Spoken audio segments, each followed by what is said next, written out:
ಕನ್ಯಾ ರಾಶಿಯವರೇ, ನೀವು ಹೊರಗಿನವರಿಗೆ ಸಾಮಾನ್ಯವಾಗಿ ಕಾಣಬಹುದು, ಆದರೆ ನಿಮ್ಮೊಳಗಿನ ಜಗತ್ತು ತುಂಬ ಗಂಭೀರ ಮತ್ತು ಆಳವಾಗಿದೆ. ನೀವು ಪ್ರತಿಯೊಂದು ವಿಚಾರವನ್ನು ಆಳವಾಗಿ ಯೋಚಿಸುವ ಸ್ವಭಾವದವರು. ಅದೇ ಕಾರಣಕ್ಕೆ ನೀವು ಇತರರಿಗಿಂತ ಹೆಚ್ಚು ನೋವು ಅನುಭವಿಸುತ್ತೀರಾ. ಕಳೆದ ಕೆಲವು ತಿಂಗಳುಗಳು ನಿಮ್ಮ ಪಾಲಿಗೆ ಸುಲಭವಾಗಿರಲಿಲ್ಲ. ನಿಮ್ಮ ಶ್ರಮಕ್ಕೆ ತಕ್ಕ ಫಲ ಸಿಗದೆ ನಿರಾಶೆ, ನಂಬಿದವರು ಅರ್ಥ ಮಾಡಿಕೊಳ್ಳದ ನೋವು ಹಾಗೂ ನಿಮ್ಮದೇ ಮನಸ್ಸಿನ ಒತ್ತಡ ಇವೆಲ್ಲವೂ ನಿಮ್ಮನ್ನು ಒಳಗೊಳಗೆ ಕಾಡುತ್ತಾ ಬಂದಿರಬಹುದು. ಕೆಲವೊಮ್ಮೆ ನಾನು ಇಷ್ಟೊಂದು ಪ್ರಯತ್ನ ಮಾಡ್ತಾ ಇದ್ದರೂ ಯಾಕೆ ನನ್ನ ಜೀವನ ಮುಂದೆ ಹೋಗ್ತಾ ಇಲ್ಲ ಅಂತ ನಿಮ್ಮನ್ನೇ ನೀವು ಪ್ರಶ್ನಿಸಿದ್ದೀರಿ. ಆದರೆ ಈಗ ಕೇಳಿ, ಮೇ ತಿಂಗಳ ನಂತರ ನಿಮ್ಮ ಜೀವನದಲ್ಲಿ ನಿಧಾನವಾಗಿ ಆದರೆ ಖಚಿತವಾಗಿ ಒಂದು ದೊಡ್ಡ ಬದಲಾವಣೆ ಆರಂಭವಾಗಲಿದೆ. ಇದು ಗದ್ದಲದ ಯಶಸ್ಸು ಅಲ್ಲ, ಆದರೆ ನಿಮ್ಮೊಳಗಿನ ಶಾಂತಿಯ ಗೆಲುವು. ಇಷ್ಟೊಂದು ದಿನ ನೀವು ಮಾಡಿದ ಪರಿಶ್ರಮಕ್ಕೆ ಈಗ ಫಲ ಕಾಣಿಸುವ ಸಮಯ ಬಂದಿದೆ. ನಿಮ್ಮ ಕೆಲಸದಲ್ಲಿ ಸ್ಥಿರತೆ ಬರುತ್ತದೆ. ನಿಮ್ಮ ಆರ್ಥಿಕ ಪರಿಸ್ಥಿತಿ ಸ್ವಲ್ಪವಾಗಿ ಸುಧಾರಿಸುತ್ತದೆ. ನೀವು ಕಳೆದುಕೊಂಡ ಆತ್ಮವಿಶ್ವಾಸ ಮತ್ತೆ ಮರಳಿ ಬರುತ್ತದೆ. ಇದೇ ನಿಮ್ಮ ದೊಡ್ಡ ಗೆಲುವು. ಕನ್ಯಾ ರಾಶಿಯವರ ಪಾಲಿಗೆ ಈ ಸಮಯ ಒಂದು ಪುನರ್ನಿರ್ಮಾಣದ ಅವಧಿ. ನೀವು ಹಿಂದೆ ಮಾಡಿದ ತಪ್ಪುಗಳಿಂದ ಪಾಠ ಕಲಿತು ಈಗ ಇನ್ನಷ್ಟು ಜಾಣ್ಮೆಯಿಂದ ಮುಂದಕ್ಕೆ ಸಾಗುತ್ತೀರಾ. ನಿಮ್ಮ ಜೀವನದಲ್ಲಿ ಹೊಸ ಅವಕಾಶಗಳು ಕಾಣಿಸಿಕೊಳ್ಳುತ್ತದೆ. ಅದು ಹೊಸ ಕೆಲಸ, ಹೊಸ ಸಂಪರ್ಕ ಅಥವಾ ನಿಮ್ಮ ಕನಸಿನ ಕಡೆಗೆ ಹೋಗುವ ದಾರಿಯಾಗಿರಬಹುದು. ಆದರೆ ಮುಖ್ಯವಾಗಿ ನೀವು ನಿಮ್ಮನ್ನೇ ಮತ್ತೆ ಕಂಡುಕೊಳ್ಳುತ್ತೀರಾ. ಆದರೆ ಒಂದು ಮುಖ್ಯ ಸೂಚನೆ, ನೀವು ಎಲ್ಲದರಲ್ಲೂ ಪರ್ಫೆಕ್ಷನ್ ಹುಡುಕುವ ಗುಣವನ್ನು ಸ್ವಲ್ಪ ಕಡಿಮೆ ಮಾಡಬೇಕು. ಎಲ್ಲವೂ ನಿಮ್ಮ ಮನಸ್ಸಿನಂತೆ ನಡೆಯುವುದಿಲ್ಲ ಅನ್ನೋದನ್ನು ಒಪ್ಪಿಕೊಳ್ಳಿ. ಗೆಲುವಿನ ಭಾಗ. ನಿಮ್ಮ ಮನಸ್ಸಿಗೆ ವಿಶ್ರಾಂತಿ ಕೊಡಿ. ನಿಮ್ಮ ಆಲೋಚನೆಗಳ ಮೇಲೆ ಸ್ವಲ್ಪ ಹಿಡಿತ ಇಟ್ಟುಕೊಂಡರೆ ನಿಮ್ಮ ಜೀವನ ಇನ್ನಷ್ಟು ಸುಂದರವಾಗುತ್ತದೆ.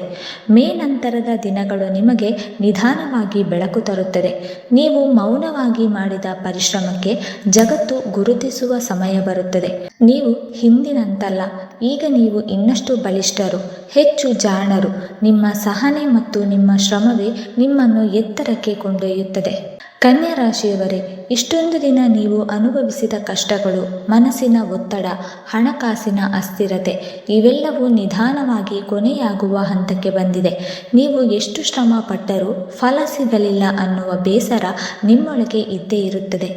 ನನ್ನ ತಪ್ಪೇನು ಅನ್ನೋ ಪ್ರಶ್ನೆ ಅನೇಕ ಬಾರಿ ನಿಮ್ಮ ಮನಸ್ಸನ್ನು ಕಾಡಿರಬಹುದು.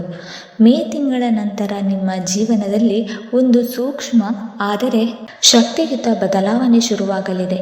ಇದು ಜೋರಾಗಿ ಕಾಣಿಸಿಕೊಳ್ಳುವ ಬದಲಾವಣೆಯಲ್ಲ, ಆದರೆ ನಿಮ್ಮ ಬದುಕನ್ನು ಒಳಗಿನಿಂದಲೇ ಮರುರೂಪಿಸುವ ಕಾಲ.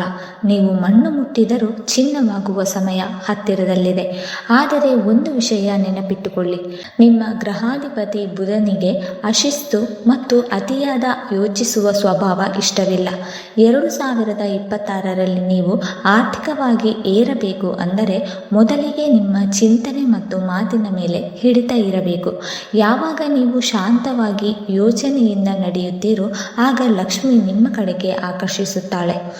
ಈಗ ಅಸಲಿ ವಿಷಯ ಏನೆಂದರೆ, ಮೇ ನಂತರ ಕನ್ಯಾ ರಾಶಿಯವರು ಜೀವನದಲ್ಲಿ ಸ್ಥಿರತೆ ಮತ್ತು ಧನ ಲಾಭ ಪಡೆಯಲು ಪಾಲಿಸಬೇಕಾದ 5 ಗುಪ್ತ ಸೂತ್ರಗಳು ಇಲ್ಲಿದೆ. ರಹಸ್ಯ ನಂಬರ್ 1, ಬುಧವಾರದ ತುಳಸಿ ನೀರಿನ ಶಕ್ತಿ. ಪ್ರತಿ ಬುಧವಾರ ಬೆಳಗ್ಗೆ ತುಳಸಿ ಗಿಡಕ್ಕೆ ನೀರು ಹಾಕಿ ಆ ನೀರಿನಿಂದ ಸ್ವಲ್ಪ ತೆಗೆದುಕೊಂಡು ಮನೆಯ ಪ್ರವೇಶ ದ್ವಾರಕ್ಕೆ ಸಿಂಪಡಿಸಿ. ಇದು ನಿಮ್ಮ ಮನೆಯಲ್ಲಿ ಇರುವ ನೆಗೆಟಿವ್ ಎನರ್ಜಿ ಕಡಿಮೆ ಮಾಡಿ ಶುಭ ಶಕ್ತಿ ಹೆಚ್ಚಿಸುತ್ತದೆ. ನಿಮ್ಮ ಮನಸ್ಸಿಗೂ ಶಾಂತಿ ಕೊಡುತ್ತದೆ. ರಹಸ್ಯ ನಂಬರ್ 2, ಹಸಿರು ಬಣ್ಣದ ಪ್ರಭಾವ. ಬುಧನಿಗೆ ಹಸಿರು ಬಣ್ಣ ಅತ್ಯಂತ ಪ್ರಿಯ.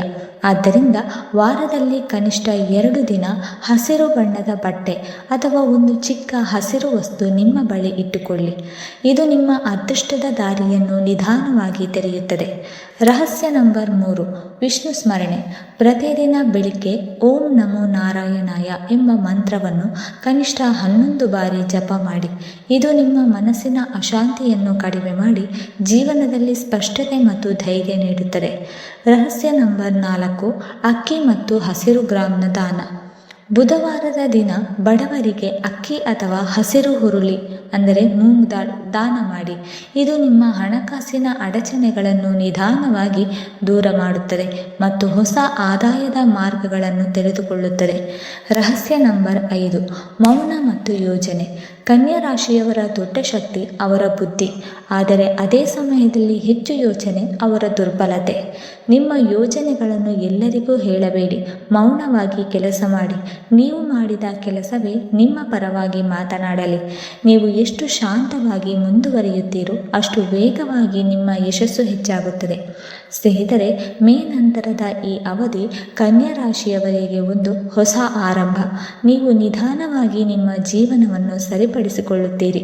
ಹಿಂದೆ ಇದ್ದ ಗೊಂದಲಗಳು ದೂರವಾಗಿ ಸ್ಪಷ್ಟ ದಾರಿ ಕಾಣಿಸಿಕೊಳ್ಳುತ್ತದೆ.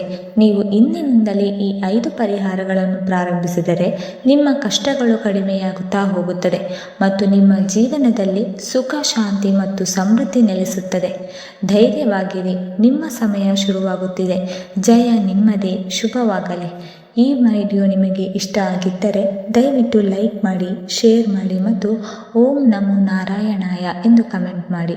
ಹಾಗೆ ಮುಂದಿನ ವಿಡಿಯೋಸ್ಗಳಿಗಾಗಿ ನಮ್ಮ ಚಾನಲನ್ನು ಸಬ್ಸ್ಕ್ರೈಬ್ ಮಾಡಿಕೊಳ್ಳಿ. ಧನ್ಯವಾದಗಳು.